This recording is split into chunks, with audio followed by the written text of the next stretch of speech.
Hello, Liya. Hello, ma'am. കേൾക്കാമോ? കേൾക്കാം മാം. Screen കാണാം. തുടങ്ങട്ടെ. തുടങ്ങിക്കാം. So yesterday we have discussed about the anatomy of the orbit and various clinical features of orbital disease, mainly proptosis and other associated features like diplopia, restricted ocular movements, etc. So coming to the ocular pathologies, various diseases affecting the orbit. Most common disease affecting the orbit is inflammation. That is inflammation of either the periosteum or inflammation of the connective tissue of the orbit or cellular tissue of the orbit. So inflammation of the periosteum covering the orbital bones, that is known as periostitis. That is very rare. Usually it occurs following some trauma like RTA, when there is injury, direct wound which leads to entry of infection into the periosteum. It can produce an inflammation of the periosteum also. Clinical features include pain. Sometimes if there is abscess formation, it can lead to proptosis and cranial nerve palsies if it is affecting the nerves in passing through the superorbital fissure.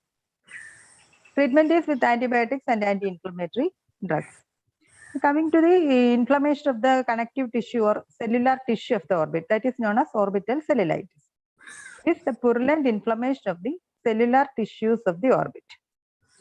The infection can reach the orbit through either from extension from neighboring parts, that is infection affecting the paranasal sinuses like sinusitis, or infections in the lacrimal sac like acute dacryocystitis. Thus, the infection can extend from neighboring parts, or infection can reach the orbital cavity through wounds, injuries, then septic operations, or metastasis as in pyemia. That is endogenous infection can also occur, especially in diabetic patients. There are two types of orbital cellulitis. One is preseptal cellulitis, when the inflammation is confined anterior to the orbital septum. And true orbital cellulitis, we call it when the infection spreads behind the orbital septum. So you should know what is orbital septum. That is a facial condensation which extends from the upper lid to the superorbital margin, upper border of the tarsal plate to the superior orbital margin. Inferiorly, it is from the lower border of the inferior tarsal plate to the inferior orbital margin. So there is a dense facial extension that is known as orbital septum. So if infection reach beyond the orbital septum, that is posterior aspect of the orbital cavity, then it leads to true orbital cellulitis. So preseptal cellulitis can be differentiated from a true orbital cellulitis by the following features. In preseptal cellulitis, because the infection is confined anterior to the anterior part of the orbit, there is no proptosis because it does not pushes the eyeball forward. So there is no proptosis, there is no involvement of the optic nerve. So there is no relative afferent pupillary defect, there is no defective vision because it does not affect the optic nerve. And the ocular movements are also full because it does not restrict the movements of the eyeball. So that is the difference. Whereas in true orbital cellulitis, there will be proptosis, restricted eye movements, so patient will complain of diplopia, then defective vision because of compression on the optic nerve, then that can lead to afferent pupillary defect also. So the clinical features of true orbital cellulitis include proptosis, restricted eye movement, decreased vision due to retrobulbar neuritis or compression of the optic nerve, etc. Then on examination, there is severe lid edema, chemosis, conjunctival edema. Chemosis is conjunctival edema. So severe lid edema, purulent discharge may be there, conjunctival edema, and on fundus examination, it may show disc edema because of the compressive optic neuropathy, or in long-standing cases, it leads to optic atrophy. Treatment is with intravenous antibiotics, then non-steroidal anti-inflammatory drugs. If there is abscess formation, we have to drain out the pus. And what are the complications of orbital cellulitis?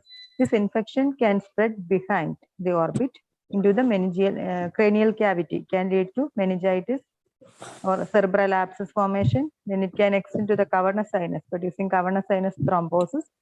If the infection extends to the ocular cords like sclera or cornea, it leads to panophthalmitis. Panophthalmitis is infection affecting the outer fibrous part of the eyeball, that is sclera and cornea. Coming to cavernous sinus thrombosis, it is a complication which can occur following orbital cellulitis.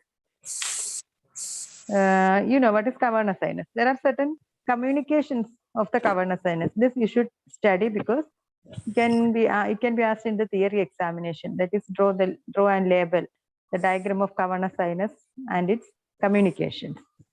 So superior and inferior ophthalmic veins enter the cavernous sinus from anterior aspect or from the front, whereas superior and inferior petrosal sinuses leave it from behind. And also the cavernous sinus communicate with pterygoid plexus through the middle meningeal veins. And the ophthalmic vein is a continuation of the frontal vein and the angular. That is the frontal vein, angular vein, and the facial vein joins to form the superior ophthalmic vein. So there is a communication between the face and the cavernous sinus, venous drainage of the face and the cavernous sinus. Pardon? Liya ആരോ unmute ആയതാ. എല്ലാവരും ബാക്കിയുള്ളവരും mute ആക്കി വെക്കും. എന്തെങ്കിലും സംശയം ചോദിക്കണമെങ്കിൽ മാത്രം unmute ചെയ്താൽ മതി കേട്ടോ. Have you any doubt? Shall I continue? Continue ചെയ്യാം. Okay. So the communications include superior inferior ophthalmic vein, superior inferior petrosal sinus, then labyrinthine veins. Thus it opens into the labyrinthine veins opens into the inferior petrosal sinus. So it affords a communication with the middle ear also. Then mastoid emissary vein places the sinus in communication with the subcutaneous tissue behind the ear. This you have to draw and study the communications of cavernous sinus. So any infection from the orbital cavity can extend into the cavernous sinus. That can lead to cavernous sinus thrombosis, which leads to bilateral proptosis. So infection can reach the sinus from the orbit, face, mouth, pharynx, ear, nose, and accessory sinuses, or as a metastasis in septic conditions. The patient presents with features similar to that of orbital cellulitis, but usually it is bilateral. And there will be associated fever, headache, and altered sensorium or vomiting. Other signs of meningeal irritation may be there. So the early symptom may be the first sign, not symptom. First sign is often paralysis of the opposite lateral rectus. That is because sixth nerve passes through the wall of the cavernous sinus. So initially one eye is affected, one orbit is affected by the orbital cellulitis. When it reaches the cavernous sinus, what happens is it extends to the bilateral, that is both sides of the cavernous sinus. It can affect the sixth cranial nerve first, thus leading to a limited abduction in the fellow eye, opposite eye. So always in a case of orbital cellulitis, always check for full ocular movements of the other eye also. Then there is severe supraorbital pain. Oculomotor palsies can occur because these three, fourth, fifth, and sixth cranial nerves pass through the cavernous sinus. So in cavernous sinus thrombosis, paralysis of all these cranial nerve, oculomotor and trochlea, abducens, trigeminal, ophthalmic division of trigeminal, all these cranial nerves may get affected, leading to paralysis. And also it can affect the optic nerve, leading to a dilated pupil. And because of the third nerve involvement, pupil will be dilated. And when there is compression of the optic nerve, it can affect the vision also. Then optic disc swelling may be seen when you examine the fundus because of the compression on the optic nerve. Early diagnosis and treatment with high dose of intravenous antibiotic is important in controlling infection. So as if you are treating meningitis, you have to treat cavernous sinus thrombosis together with anticoagulants. Then coming to another type of inflammatory disease affecting the orbit, that is known as idiopathic inflammatory disease of the orbit. Earlier it was known as pseudotumor because it acts like a tumor, a space-occupying lesion within the orbital cavity. It presents like a space-occupying lesion within the orbital cavity, but actually it is an inflammatory mass. The exact etiology of this mass is not known. That is why it is known as idiopathic inflammatory disease of the orbit. Also known as non-specific orbital inflammatory disease or pseudotumor, unknown etiology. It produces proptosis because of a non-neoplastic mass in the orbit. And actually it is a diagnosis of exclusion. We have to exclude other specific causes for inflammation then only you can diagnose it as idiopathic inflammatory disease. Commonly seen between 40 to 60 years of age, common in men. Clinical features include proptosis, and then here there is a mild pain will be there because it is an inflammatory condition. So pain, then diplopia because of limited ocular movements, lid swellings and redness can occur. Usually it is unilateral, occasionally it can be bilateral. Can use ultrasonography or CT scan to differentiate between a pseudotumor and a thyroid ophthalmopathy, because in pseudotumor or in the idiopathic orbital inflammatory disease, there is a diffuse infiltration of heterogeneous consistency. That is a diffuse thickening of the extraocular muscles, including their tendinous insertion. Whereas in thyroid eye disease, the muscle belly alone is affected. Muscle belly is enlarged, sparing the tendinous attachments. That is the difference. So here there is a diffuse thickening of the extraocular muscle. In this picture, you can see the recti, especially the lateral rectus muscle on both sides are enlarged diffusely, involving the tendon as well as the muscle belly. And here we have to treat it with steroids in high doses and for a prolonged time because it is an idiopathic inflammatory disease. In recurrent cases, radiotherapy may be effective, or we can give immunosuppressants like cyclophosphamide may be given.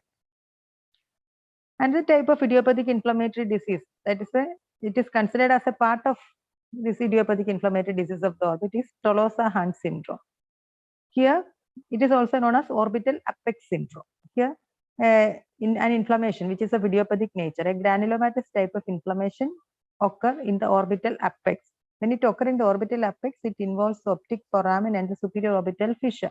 So it is characterized by painful acute ophthalmoplegia. That means there is paralysis of all ocular muscles, as second, third, fourth, fifth, and sixth cranial nerves are involved in this condition, and it is painful also, with or without involvement of the optic nerve. If it affects the optic nerve, there will be gross defective vision also. So it is the painful acute ophthalmoplegia. It responds promptly to steroid treatment. Tolosa described a case where granulation material was found around the carotid artery in the cavernous sinus, so it is referred to as Tolosa-Hunt syndrome. Here, a granulomatous inflammation occurs in the orbital apex, which extends to the cavernous sinus also. So here, until now we have discussed about inflammatory conditions affecting the orbit. Now coming to various tumors affecting the orbit, which produces proptosis. These tumors we can classify into primary orbital tumors, where the origin of the tumor is within the orbit. Then secondary orbital tumors, where the tumor may arise elsewhere, like cranial cavity or any sinus cavity, and invade the orbit secondarily. Or metastatic tumors, where a tumor is at a distant place from where metastasis occur in the orbit. The primary orbital tumors can be either developmental tumors, which include dermoid, epidermoid, and lipodermoid. They are developmental tumors. They are usually seen in children. The dermoids arises from an embryonic displacement of epidermis to a subcutaneous location. So it may contain one or more dermal appendages, dermal adnexal structures like hair follicles, sebaceous glands, etc. And simple dermoids are located anterior to the orbital septum. Complicated dermoids are usually extending beyond the orbital septum posteriorly, which are deep-seated and may be associated with some bony defects also. Epidermoid is composed of epidermis without any dermal appendages in the wall of the cyst. Then treatment of this dermoid epidermoid is, if it is of some cosmetic problem, we can excise the lesion. Otherwise, it does not produce much complications. So lipodermoid. Lipodermoid is a solid tumor usually seen beneath the conjunctiva. It has a yellowish white appearance, mostly seen in supratemporal aspect of the eyeball. Supratemporal aspect. Supratemporal quadrant of the globe. It does not require any surgical intervention unless they enlarge in size. That is, there is a lipid component also. Then teratoma, that is also a developmental tumor, which composed of ectoderm, mesoderm, and endodermal structures. It can be solid, cystic, or mixture. Usually, these teratomas are benign, but some solid tumors can turn malignant. So if it is malignant, we can do a biopsy. If it is malignant, excentrement may be performed. Excentrement means we have to remove the entire orbital contents along with the periosteum. Then here we have discussed about developmental tumors. Now next group of tumors is vascular tumors, which arises from the orbital vessels like veins or arteries. Then capillary hemangioma, commonly seen at birth or in the first month, so seen in children only. It tends to increase in size till the age of about 2 years and gradually diminishes in size after the age of 2 years. Regression usually. Do not require any treatment, but indication for treatment is if it is very large capillary hemangioma, which is affecting the posterior part of the orbit, which can produce optic nerve compression. Or because of the size of the hemangioma, there is lack of thalamus, that is inability to close the eyelids, and it can lead to exposure keratitis. So these are the indications for treatment. Treatment is with systemic or intralesional steroids, low dose superficial radiation, surgery, and cryotherapy. Then cavernous hemangiomas, commonest benign orbital tumor among adults is cavernous hemangioma. Usually presents as a slowly progressing proptosis, usually unilateral in adult, 2nd to 4th decade, and located in axial, that is, it produces axial proptosis within the muscle cone, intraconal lesion. It can produce optic nerve compression. Treatment is surgical excision. So that is cavernous hemangioma, which occurs as an intraconal lesion, that is within the muscle cone or central space, which produces an axial straight ahead proptosis. Treatment is surgical excision. Another type is lymphangioma from the lymphatic vessels. It is uncommon.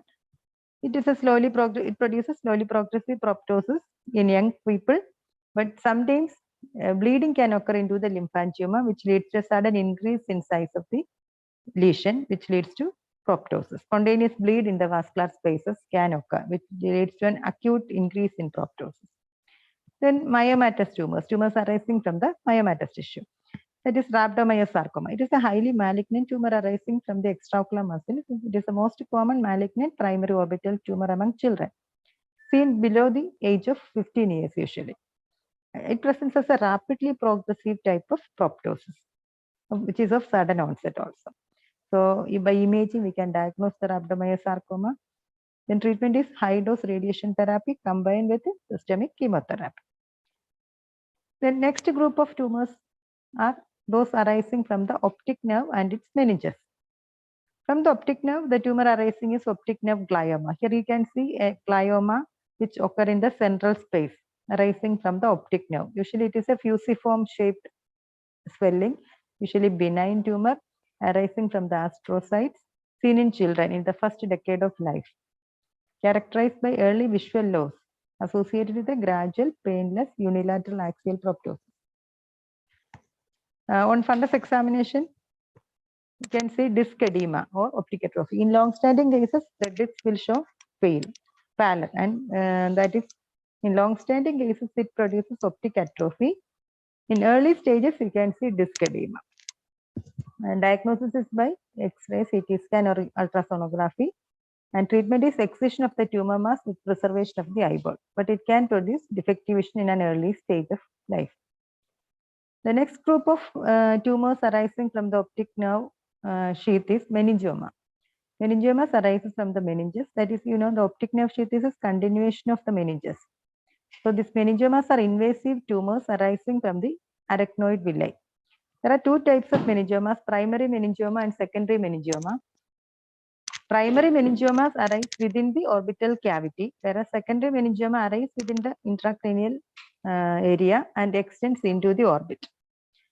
So primary known as optic nerve sheath meningioma. It produces early visual loss and limitation of the ocular movements.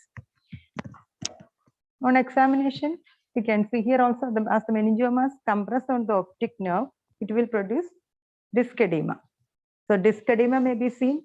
After some time, this edema subsides, leading to the pallor of the optic disc, that is optic atrophy.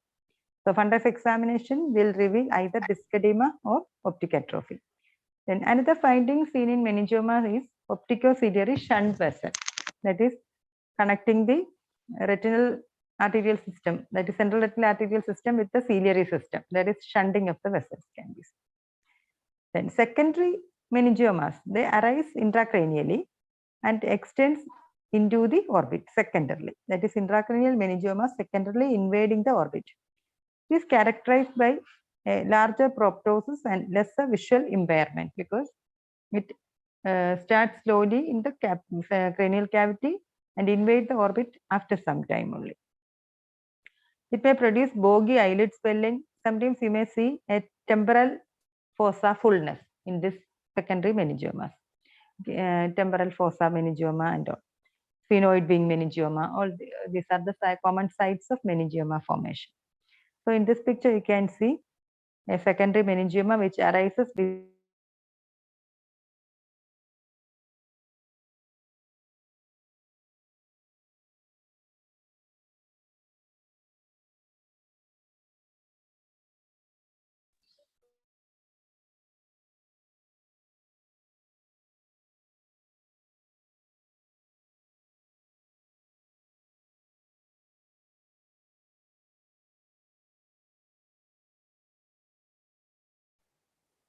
Hello ma'am mute ആയോ?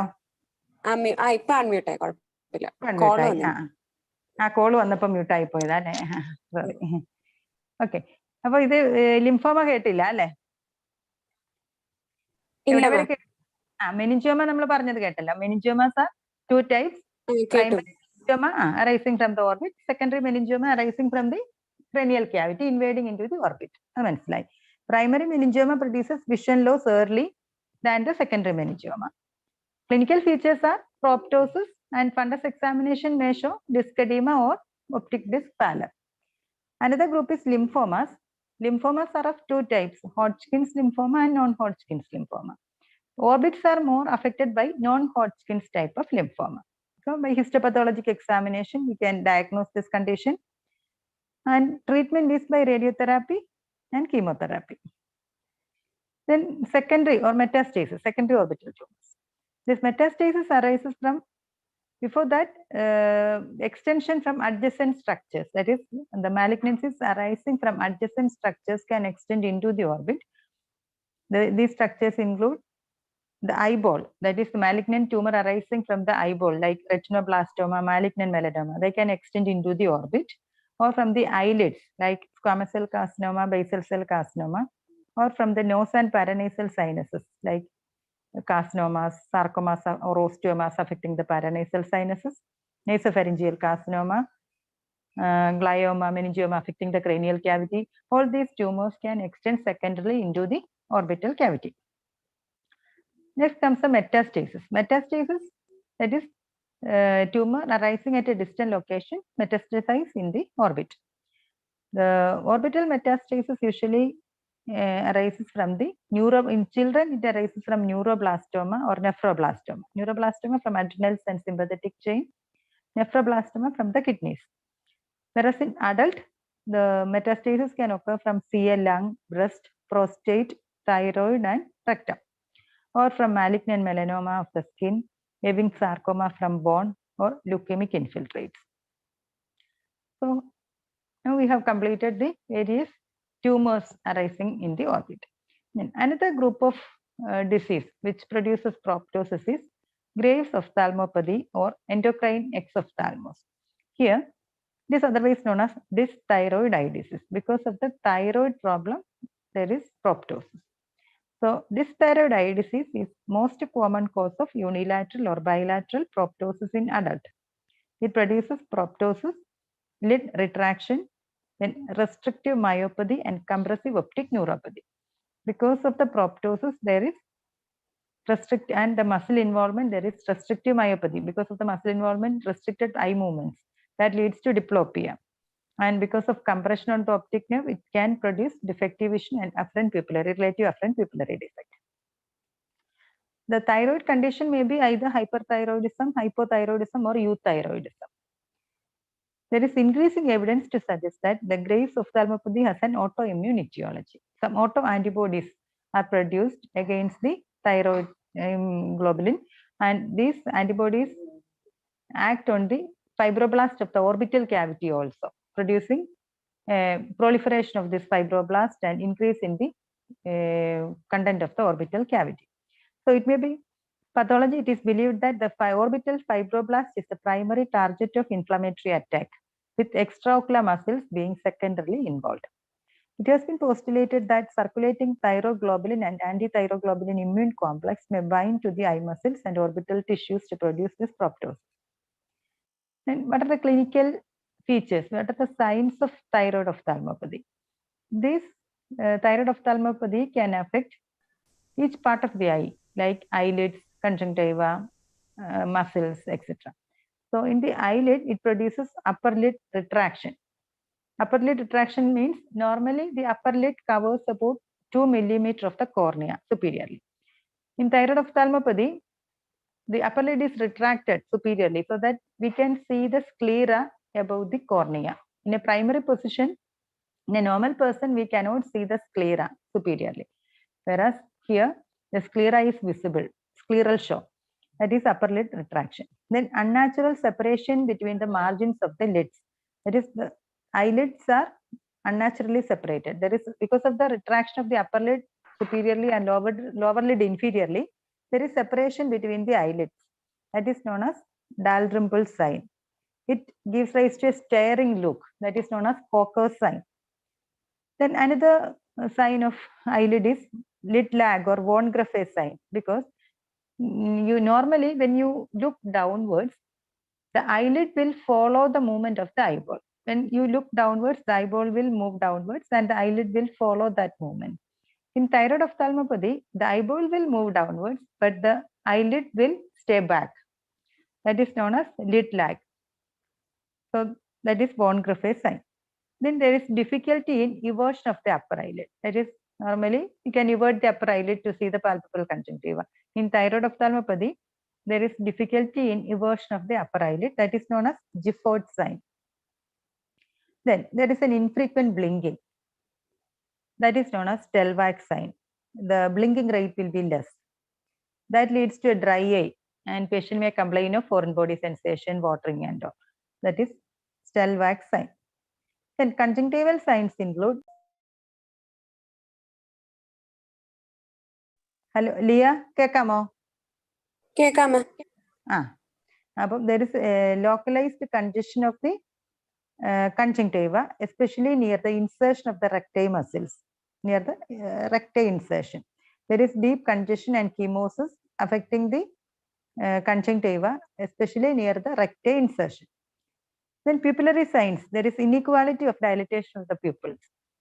Then ocular motility sign, there is defective convergence. When you ask the patient to converge, there is defective convergence. That is known as Mobius sign. Then exophthalmos, that is the proptosis. And because of the proptosis, there is difficulty in closure of the eyelids. That is lag of thalmos. Lag of thalmos can lead to exposure keratitis and the surface, ocular surface discomfort.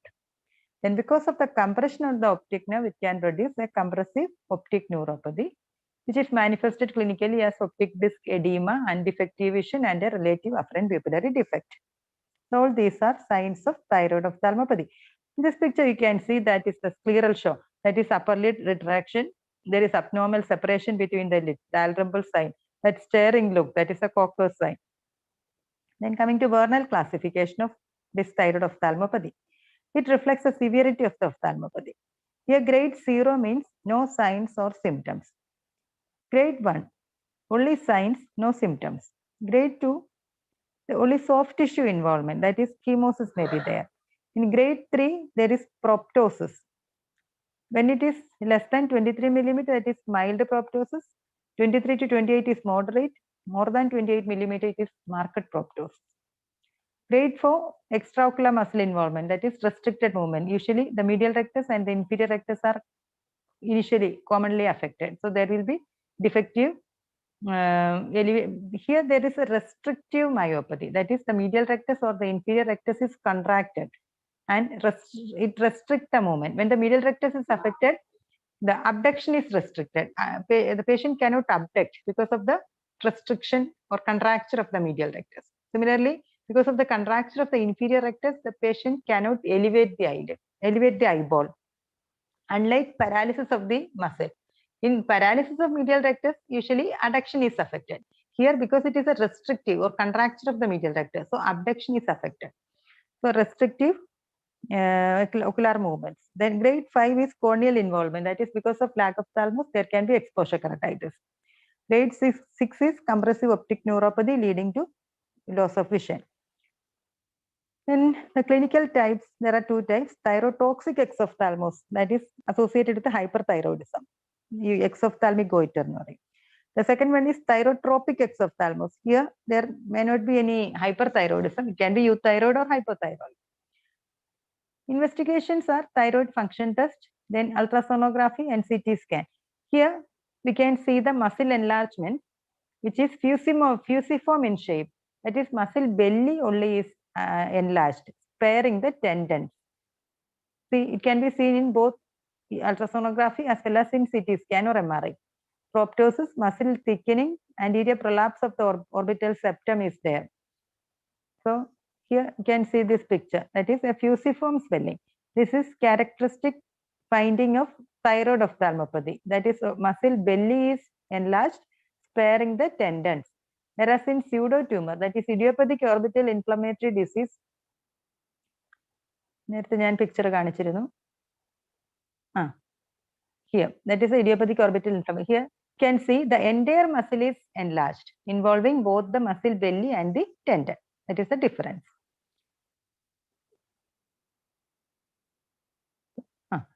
Then how will you treat this thyroid ophthalmopathy? Usually patient will complain of foreign body sensation, watering because of the dry eye. Then you can give artificial tear eye drops like carboxyl methyl cellulose eye drops. Then when there is severe proptosis, you can give short-term oral steroids. In some cases, radiotherapy may be needed. And in lack of thalamus leading to exposure keratitis, tassorraphy can protect the cornea, that is suturing the eyelids together. Then in severe proptosis, we have to do orbital decompression. We can remove some amount of orbital tissue, fat or orbital fat and fibrous tissue through a lateral orbitotomy approach. Or that is, we can remove a portion of the orbital wall and through that area, remove a part of the orbital fat end. That is orbital decompression, so that eyeball will fall back. Then the next one more topic is there, that is following trauma, there can be orbital blowout fracture. In last class itself, I have told that blowout fracture means that is an inside out mechanism of fracture. When isolated comminuted fractures occur when orbital walls are pressed indirectly, that is mainly involve the orbital floor and medial wall, which are the thin walls, result from trauma to the orbit by a relatively large, often round object like cricket ball or a fist. When a fist strike against the eyeball or a cricket ball strike against the eyeball, it closes the orbital outlet, closes the orbital base or outlet, so that the force causes an increase in intraorbital pressure, which cannot escape out. So this results in fracture of the weakest part of the orbital wall. The pressure wave will disperse inside the orbital cavity, fracturing the weakest wall. Pure blowout fracture will not involve the orbital rim. Only the orbital wall is affected, not affecting the rim. Impure blowout fracture means it involves the orbital rim also and other part of the facial bones. Clinical features: periorbital edema, ecchymosis, emphysema, that is air within the orbital cavity giving a crepitus. Then paresthesia, anesthesia in the distribution of infraorbital nerve if the fracture is in the orbital floor. Through that inferior orbital rim, this infraorbital nerve and passes into the upper cheek and upper gum. So if in such fractures, there may be anesthesia affecting the upper gum and cheek. Ipsilateral epistaxis, because of this communication with the paranasal sinuses, there can be bleeding from the nose. Then initially, because of hemorrhage into the orbital cavity, there can be a proptosis, but after some time, after this absorption of this blood and all, the eyeball will fall backwards. That is, inophthalmos can occur. Then diplopia, when the muscle is entrapped between the fractured segments of the bone. In blowout fracture of the floor, the inferior rectus or inferior oblique muscle may get entrapped between the fractured orbital bones. That leads to restricted ocular movements and diplopia. That is, in blowout fracture of the floor, what happens is inferior rectus is getting entrapped between the fractured segments. So the patient cannot elevate the eyeball fully, cannot look up to fully. When the patient tries to look upwards, there will be diplopia. That can be diagnosed by a positive force duction test. You catch hold of the conjunctiva or with the tenons fascia and try to pull the eyeball upwards. You will get that traction because it is entrapped.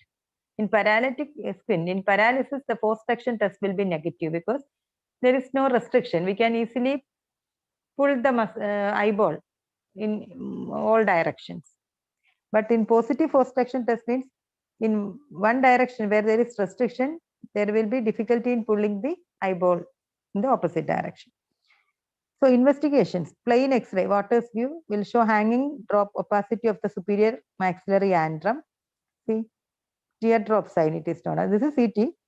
That is, there is the orbital contents will prolapse out into the maxillary sinus through the fractured part.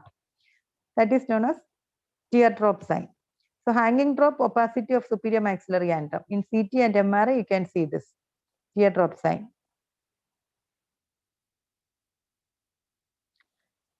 Here, the CT. All these are recti muscles. That is superior rectus, medial rectus, lateral rectus, inferior rectus. And here, a part of the inferior rectus is also prolapsed out into the orbital cavity. So management is surgical repair to restore continuity of the orbital floor is done if diplopia is persisting, or if fracture with a large herniation of tissue in the antrum and fracture with large enophthalmos, more than 3 millimeter enophthalmos, inward displacement, you can correct it by repairing the fracture. That is pushing the contents into the orbital cavity and using some artificial or bone graft, you can correct this hiatus. So here we end the class of orbit. And do you have any doubt? Today we have discussed about inflammatory conditions affecting the orbit, mainly periostitis, then orbital cellulitis, preseptal cellulitis as well as true orbital cellulitis. You should know how to differentiate between these two. Then idiopathic inflammatory disease of the orbit or pseudotumor, so orbital apex syndrome, superorbital fissure syndrome, all these are various forms of this idiopathic inflammatory disease. When it affects the apex, it is known as orbital apex syndrome. When it affects the superorbital fissure area, that is superorbital fissure syndrome. All these involve the cranial nerves, 3, 4, 5, and 6. So after describing the inflammatory disease, we have discussed about various tumors affecting the orbit, developmental tumors, tumors arising from vascular tissue, myomatous tissue, tumors arising from optic nerve and its sheaths, then lymphomas, metastasis, and all.